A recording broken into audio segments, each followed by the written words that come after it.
Let's get things started here. Welcome back to the second episode of Shark and the Dog. I'm here with Dave, and we're going to be recapping on some of our predictions from Pat's Colts, as well as touching on this Sunday's AFC Championship game of the New England Patriots against the Denver Broncos at Mile High Stadium in Colorado. Could be one of the last games of this Brady-Manning rivalry, which has never disappointed. We may touch on a little Tankapalooza, so what's been going on in that lately. And if we get to it, maybe a little Bruins, because great win last night out in Dallas showed they can really close a game out. But let's start here recapping on Pat's Colts.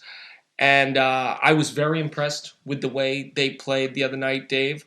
I think for the most part, a lot of our predictions for that Pat's Colts game were correct.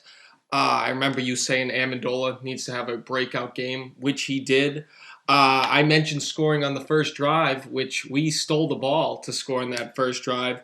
What'd you really take away from that win the other night? I think over the past, let's say, 5 years, the changes with defensive coordinators and offensive coordinators, especially focusing on the defense, I would say it's always been a bend or break type of bend but not break type of defense, and I think we've evolved into getting even more of not a break defense. We're getting, we're not bending as much as we did in the past years, and I think that's very encouraging because we have all these defensive injuries and have overcome with guys like a second-round draft pick, Jamie Collins, Rob Ninkovich, Silver Saliga, Steve Gregory. These no-namers are coming out of nowhere, and they're playing ball. If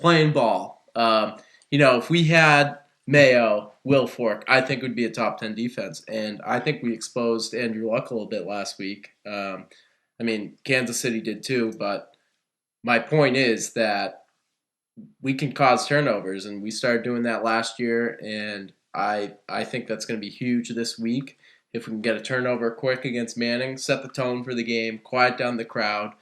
If we can get another Dennard pick, something like that, another 7th-round draft pick, guy that's a starting cornerback on our team, 7th-round draft pick, and is playing his ass off. And, it's encouraging. And I'm looking towards the future about this defense too. Young, talented, and gets the job done. And I really hope we can see that. An under 20-point game by the defense this week. I think it can happen. What do you think? Yeah, I think going back to one of your earlier points, we're a Mayo and a Will Fork away from a 15-1, 14-2 kind of record. Right. That was the difference. So it's pretty remarkable that you finished 12-4 and just spanked the Colts at home. And I think if you have either one of those players, Will Fork or Mayo, that Denver's coming here to play next Sunday. But I thought the defense played exceptionally well, shut down a hot Indianapolis team. Yeah, they were hot. They were on fire, and they were one of the teams to beat. And I think some people thought the Chargers were one of those teams, but they showed their true colors the other day. And going off of that, with the Chargers, I think the Broncos gave the San Diego Chargers way too many opportunities to come back in this game. Yeah. They had a couple plays where they just said, okay, San Diego, just come down and score, and you're back in this game. And they couldn't do it. And then at the end of the game, they had a fighting chance. So a team like the New England Patriots, with this defense, with this offense, how Brady's playing, how these young guys have stepped up, I think we will pounce on Denver if they give us any sort of a chance like they gave San Diego the other day. And one of the things with the defense, let's talk about Brandon Spikes and having no Brandon Spikes. Can you believe we played as well as we did without a key player like that? I'm a little bit shocked. Spikes can get exposed when he's in pass coverage, though. He can really he's not the best pass coverage guy. They've been saying that about our linebackers all year. Hightower had a pick. Obviously, that ball was a little behind. Mm-hmm. A little behind. But still, that pick's a pick. Jamie Collins had a pick. Played his ass off. Getting this experience for these guys is huge for our future. We're only going to have Brady for a few more years, which is why, cherish this game Sunday. Cherish this rivalry because it's only going to happen for a few more years. And it's crazy. I want to bring up one stat here.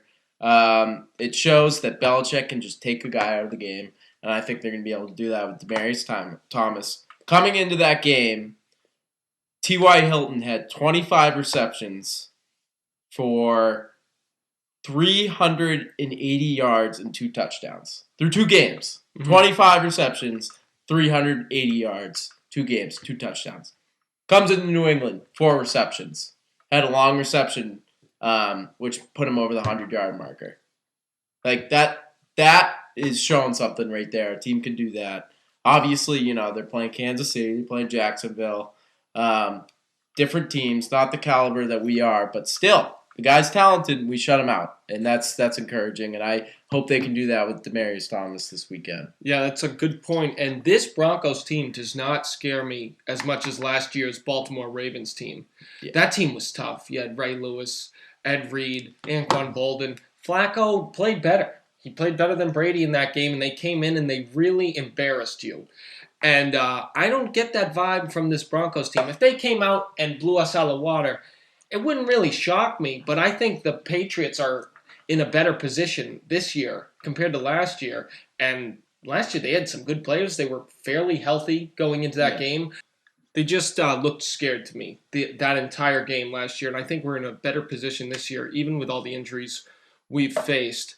And I think Brady will rise to the occasion in Mile High Stadium. And this has some serious potential to be the best Brady Manning game ever played. Maybe the last one. Yeah. I'm a little bit worried about the weapons that Denver has. But then again, we don't know the mental part of them. They could be sitting in the locker room right now saying, this is my first time going out here. And we're playing Brady. He's been there. You're playing a relentless New England Patriots team that has been through the most adversity anyone has ever been through, starting with the Hernandez situation, coming through with Gronk, all this stuff going on, all these injuries, the $30 million in payroll that hasn't been on the field this year for pretty much most of the season. Aaron Hernandez. Yeah. But why don't we take a quick break? I think we'll come back with some running game talk, especially in respect to last week's game against the Colts. And we'll go further into the Brady Manning era, this rivalry, and how this win, whoever wins this AFC Championship, the scale will tip greatly in their favor. If Brady wins, Brady will look like a hero. I already think he's tilted more towards that than Peyton Manning, of course, with the 3 Super Bowls compared to his 1. But if Manning wins this game and goes to New York and wins the Super Bowl, then they're looking kind of even. Not quite there, but it's going to change this rivalry forever and how it's looked on in history. So let's take a quick break.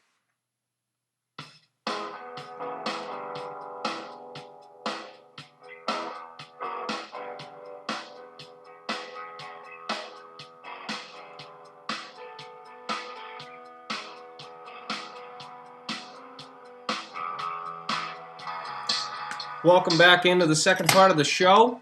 We are here talking about Pats Denver coming up this Sunday in the AFC Championship game. Let's go back to last week, Dave, and talk a little bit about this running game. Huge performance from Stephen Ridley and LeGarrette Blount especially. He really found a way to drive it home. And I was here last Saturday at this table saying the Patriots probably won't even use Blount because that's something they would do.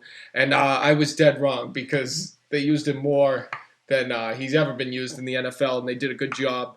And you got to give it up for Stephen Ridley, too. You want to take a Yeah, I'll take a stab at it. This, you could say it's a 2-headed monster, but you're going to add in a third, I think. I think Marine's going to have a big game this weekend. It's funny because when you look at Denver and the talent they have on offense, and you look at us and the talent we have, we traded 7th-round draft pick and a track star for LeGarrette Blount. That's trading, nickel for gold. Mm-hmm. So we got a big back, physical back, and we got another back in Ridley who can run it right up the gut, give you a juke, and go. And Blunt's the guy that can, he'll get 3 yards regardless, 3 or 4 yards. So it's funny to think that coming into this year, LeGarrette Blunt is the guy at the end of the year getting the touchdowns in the playoffs, breaking out the big runs. And it's vintage. It's vintage. It's Corey Dillon. It's Antoine Smith. It's the old formula we had back in the day with that ground and pound. And then you got Brady, the best quarterback arguably who's ever lived. So it's mind-boggling to think that our running game played that well last week. Mm-hmm. And before we get to Brady and these receivers, it's really refreshing to have a running game like this. Very versatile. You got Ridley, Vereen, Blount, and I'm so glad the days of Lawrence Maroney trying to drive it in, and then you're inevitably going to get to 4th and goal with that guy. And Ben Jarvis Green Ellis, guy didn't fumble, but he wasn't a bear the way Blount is, down on the goal line. Yeah. So, it's real refreshing to have these guys come out and play that hard, and it's going to screw with how the Broncos plan for this game, because who are they going to go with? Vereen could have a bust-out game, like you said, because he didn't last week, and they're not paying attention to him, and then he steals the show. So he hasn't had a good game in a long time. Yeah. You could argue he hasn't broke out in a long time, and maybe we're hiding that weapon. Maybe since game 1 of the season. And my point is, when I was talking about the talent of the Denver Broncos offense compared to our offense, they're probably preparing for more stuff than we are, and they have arguably twice the talent that we have. Mm-hmm. So, you're preparing for Blunt, you're preparing for Ridley, you're preparing for Vereen, Amendola, Edelman, and Brady. So, and you're looking at guys on the other side of the field, Welker, Demaryius Thomas, Julius Thomas, and Moreno, and the backs they have. And it's almost like, would you be thinking this at the beginning of the season? If we had Gronk, it would be a different story because he's a specimen. Mm-hmm. And, you're looking at these two teams. They don't compare. Their offenses don't compare because of the firepower that Denver has. But it's a similar. You got to prepare for both teams. Going out, because we have figured out a formula here that the next guy steps in, he's going to get the job done. And in Denver, if they lost those receivers, if they lost that, the running back and stuff, what would they be doing? And obviously we don't know that, but it's crazy that New England has been able to take the next guy, mold him, build from the draft, build from these trades that come out of nowhere. LeGarrette Blount wasn't even going to make the 53-man roster at the end of training Tim camp. Tebow was argued to go over him, and thank God they didn't go with Tebow over Blount, because he's been huge here in the playoffs and even that Buffalo game at the end of the season. And let's talk a little bit about these receivers. I think one of the key stories that they're going to beat the hell out of this week is Welker. He's on the Broncos. He's in the AFC Championship again. And if he wins, he made the right choice. If he loses, we made the right choice. And wouldn't it be great if Amendola or Edelman could just outperform him and make a big catch, which Wes Welker had trouble with as a Patriot in clutch situations? Wouldn't it be great if they could prove everyone wrong and show that the Patriots did make the right choice? And I love Wes Welker. I thought we should have signed him for as long as he wanted to be here and paid him the money he wanted. So that's a sticky situation. But Amendola has lived in his shadow when people should look no further than Julian Edelman. And I think Edelman will outperform Welker, because I don't think he's all there right now. And your thoughts? Very, very Ginla Bruins spring. Different, but very similar. Would you choose the Broncos over New England, though? I don't think so, just from the rich history of the past. But, again, obviously, that's a whole different story. But the receivers, you can't really say Edelman's not going to have a good game, because every game it seems like he's on the stat sheet with 5 or 6 receptions for 70, 80 yards, even more. And it would be unbelievable to see Amendola come out and have a breakout game and just shove it in their face. he was highly touted coming in. We knew he had the injury thing, and I think he's battling through a tough groin injury right now. We don't know what the severity of that is.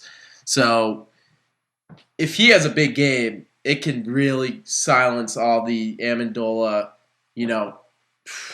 haters, you could say. So it's last week he didn't have a great game, but he got a feel of it. He had that one big catch. He had I think 3 or 4 receptions. He and Edelman work great with each other, very similar, except Amendola can do the deep route.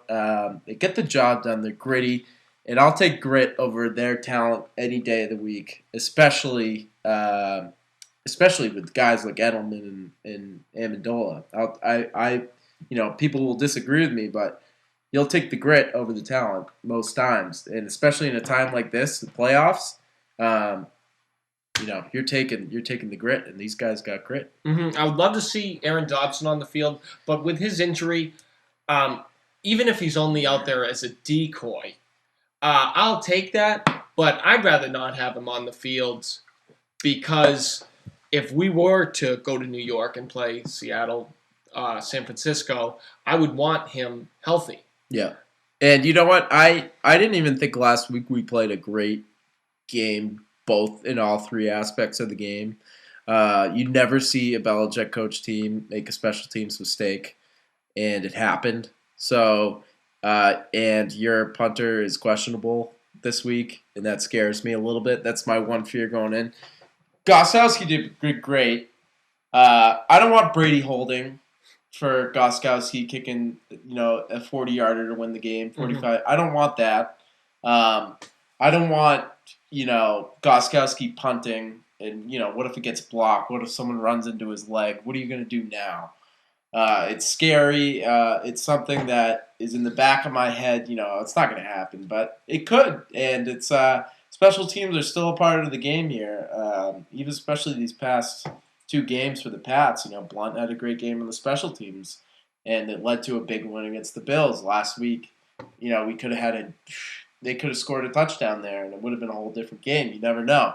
That was, we were watching that game, and we were thinking, why doesn't he just dive on it? But they would have gotten the ball on the 2-yard line there. Probably would have punched it in. Whole different game. Safety will take that. And the safety saved us. Safety saved us. So, I'm excited. We had a big week last week. This is a different team, much, much better team. That record versus Del Rio is something to look at. I think the Pats are 7-0 versus them. Mm-hmm. Del Rio's the defensive coordinator for the Broncos. So it all depends. I really think Brady's going to come out and play because he hasn't had the best the best postseason performance the past 3-4 years. So I think he's got a chip on his shoulder. He's going to come out. He's going to play great. That's my take on the game. I think the Pats are winning 31-27. Yeah, that's I could see them. I can see it being a very close game. I'll say 28-24. I think that's the exact score I gave last week. But I'll be happy if the game ends with the ball in the Patriots' hand, trying to win. If win or lose, that's how the season has been. The game against Carolina, Cleveland, Denver. When you have the ball in your hand, that is when we're at our best. And we've lost a couple games, but we've had some huge victories at the end. The New Orleans game, and that's what this season has been. So if they can finish the game with the ball in their hand, I'll be happy, win or lose. So let's take a quick break, and we're going to come back, and we're going to talk a little bit about the NFC Championship and what that could pose for either the Pats or Broncos, and a couple keys to victory, and we'll wrap it up. Get your 12 jerseys out.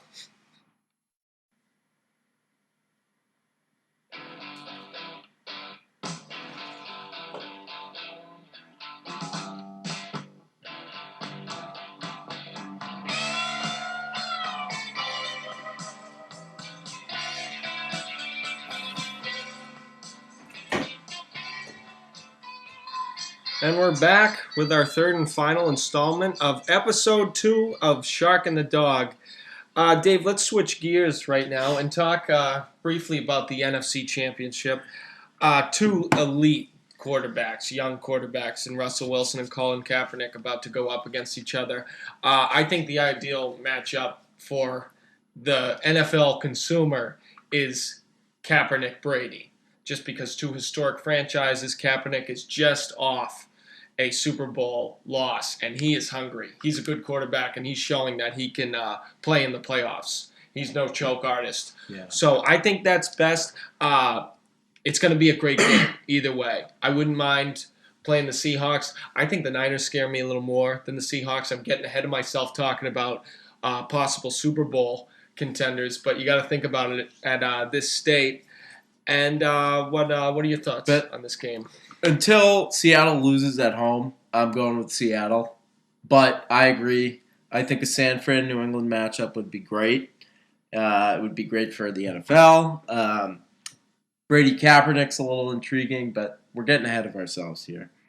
So let's, I think it's going to be a close game. Russell Wilson has the intangibles, very similar to Brady. He's the leader of that locker room. He's all business. Kaepernick's a little out there. It's just pure, just talent. Got a great arm, great defense over there in San Fran. That's going to be a 17-10 game or a 14-10 game, in my opinion. They better run the ball because I honestly think it's going to be a wash. Both defenses, unbelievable, best in the NFL, and it's going to be a barn burner over there in Seattle. Yeah, and I think for everyone's best interest, if Manning makes a Super Bowl, that's good. Yeah. Manning's great for the NFL, and a lot of people are going to watch. But I don't think there's a strong connection with the Seahawks. Yeah, you got a loud stadium. Your fans cheer hard. Good for you. I'm not discounting that, even though it sounds like I am. I would just rather have the 49ers in. I think they're a more exciting team, and that Super Bowl last year was one of the best football games I've ever seen. You got to give credit to the Ravens. They made it a good game too. Blackout. I hope if it's not going great this year, why don't you pull the lights again? Yeah. They'll take a quick break. Let it go. Yeah. Go get another beer. Yeah, exactly. So I was sitting here last week and I said, best case scenario for the NFL is the 49ers play the Seahawks and Brady and Manning play in Denver. Yeah. And we have that. And I don't think either game is going to disappoint. I think they both have potential to be some of the greatest games ever played. Big weekend for the NFL. Oh, yeah. Big huge. weekend This for is the a moneymaker. NFL.